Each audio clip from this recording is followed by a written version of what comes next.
viewers, এইটো হৈছে ইনকানডেচেণ্ট electric bulb. এই বাল্বটো আৱিষ্কাৰ কৰিবৰ কাৰণে বহুত আগৰে পৰা চেষ্টা চলি আছিল যদিও 1880 থমাছ আলভা এডিছনে প্ৰথমবাৰৰ বাবে কমাৰ্চিয়েলি ছাকচেছফুল কৰি এইটো আৱিষ্কাৰ কৰে আৰু প্ৰথম বাল্বটো 13 আৱাৰ্ছলৈকে লাষ্টিং কৰে। তাৰ আগতে মানুহবোৰে কেণ্ডেল জ্বলাই আন্ধাৰে মুন্ধাৰে আছিল। আৰু এই বাল্বটো এই দুটা হৈছে কণ্টেক্ট পইণ্ট আৰু ভিতৰত যোনটো কইল টাইপৰ ৱায়াৰ আছে এইটো কোৱা হয় ফিলামেণ্ট।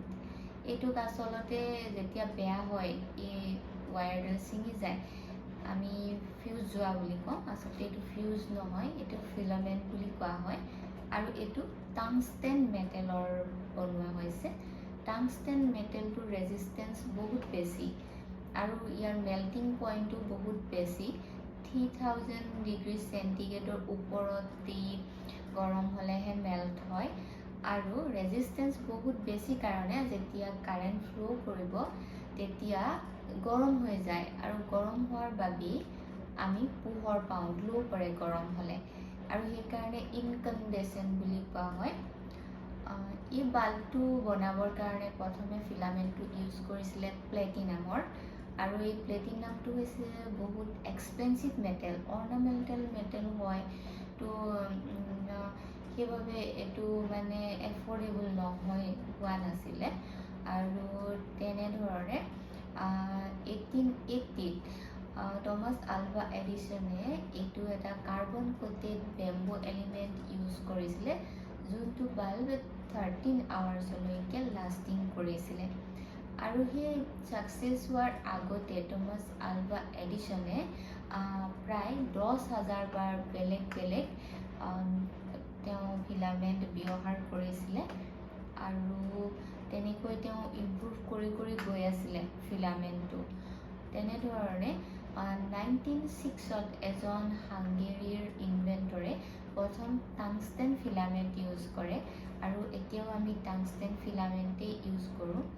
কিন্তু এই বাল্বটোত যিমান এনাৰ্জি কনজামশ্যন হয় তাৰ প্ৰায় 95% হিট এনাৰ্জিলৈ কনভাৰ্ট হৈ যায় আৰু ইউজফুল এনাৰ্জি মানে লাইট এনাৰ্জি, আমি যোনটো পাৰপাছৰ কাৰণে লাইটটো জ্বলাইছোঁ, আমি লাইটটো লগাওঁ তাৰ আমি 5%হে পোহৰলৈ কনভাৰ্ট হয় ইয়াৰ টোটেল কনজামশ্যনৰ।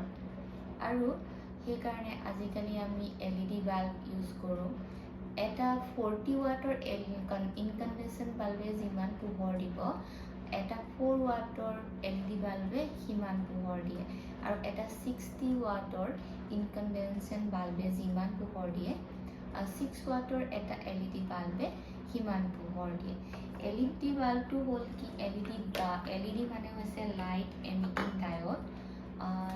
ইয়াতে এই বাল্বটো এনেকৈ বাল্ব এটা যদি আমি খুলি দিওঁ LED বাল্বটোৰ ভিতৰত এনেকৈ চাৰ্কিট এটা পাব য'ত এনেকৈ LED কিছুমান এনেকৈ পেনেলত থৈ দিয়া আছে আৰু ইয়াতে তাৰ চাৰ্কিটটো আছে ভিতৰত এইটো পৰ্চনত। যিহেতু আমাৰ ছাপ্লাই ভল্টেজটো supply current AC current alternating current হয়, ইয়াতে এতিয়া এটা ৰেক্টিফায়াৰ থাকে। সেই ৰেক্টিফায়াৰটোৱে AC কাৰেণ্টটো ডিচিলৈ কনভাৰ্ট কৰি দিয়ে আৰু ভিতৰত আৰু বহুত কিবা কিবি আছে, কেপাচিটৰ আছে, ৰেজিষ্টৰ আছে, এনেকৈ থাকে চাৰ্কিটটো। আৰু